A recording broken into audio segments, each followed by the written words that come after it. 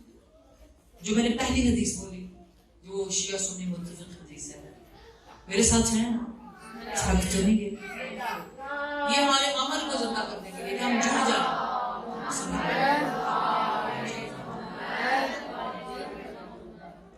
کہ رب العالمین نے, یہ آپ کی سوچ ہے, اگر بلینس کتابیں اس کے اوپر پڑھی جائیں, لکھی جائیں تو کم ہے. پہلی چیز کہ جب عرش نہیں بنا تھا, یعنی هل أتى على الإنسان حين من الدهر لم يكن شيئا مذكورا,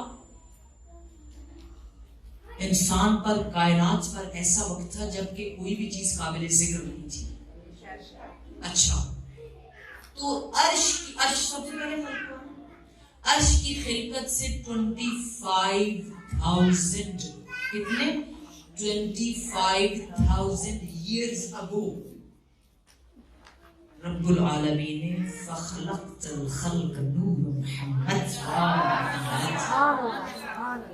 کیا کیا؟ اللہ رب العالمین نے اپنے نور سے نور محمد کو کب 25,000 25,000 years پہلے. اچھا 25,000 سال پہلے عرش سے یہ نور کیا کر رہے تھے؟ کبھی آپ دیکھیں ہمارے پاس کتنی زندگی ہے؟ 50 60 70 80 برس. یہ تو ایسے ہی ہے, وہی اس دروازے سے آئے سے چلے گی. 25,000 years ان انوار خمسہ نے اللہ رب العالمین کی تقدیس بیان کی, تجلیل بیان کی, توصیف بیان کی ہے, تسبیح کی ہے. آپ تسبیح کی ہے سے سمجھتے نہیں ہیں کہ کوئی ایک خاص ہے جس کے نام پر کر دی اللہ نے تسبیح. وہ تسبیح آسمان کے دروازے بھی کھولتی ہے, بند مقدر بھی کھولتی ہے, گرے بھی کھولتی ہے. وہ تسبیح دماغ بھی کھولتی ہے, روشنی بھی دیتی ہے, نور بھی دیتی ہے. اس تسبیح سے سیدہ معجزات کر سکتے ہیں آپ. پتہ ہے 25,000 years اللہ کی تسبیح کی تو ان کی تسبیح کے انعام میں ان کو عرش ملا. انعام میں ان کو عرش ملا. بس پھر عرش بھی نور کا تھا, یہ بھی نور. آپ مجھے سچ بتائیں,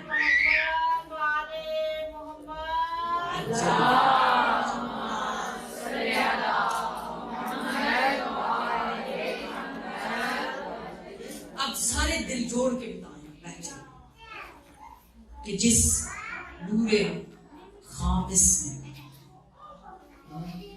یعنی 5ویں نور اتنا ذکر کیا اور پہلے نور نے نہ دوسرے نور کے لیے وہ جملہ بولا, نہ تیسرے نور کے لیے وہ جملہ بولا, نہ چوتھے نور کے لیے وہ جملہ بولا, بس آخری کے لیے بولا انا من حسین.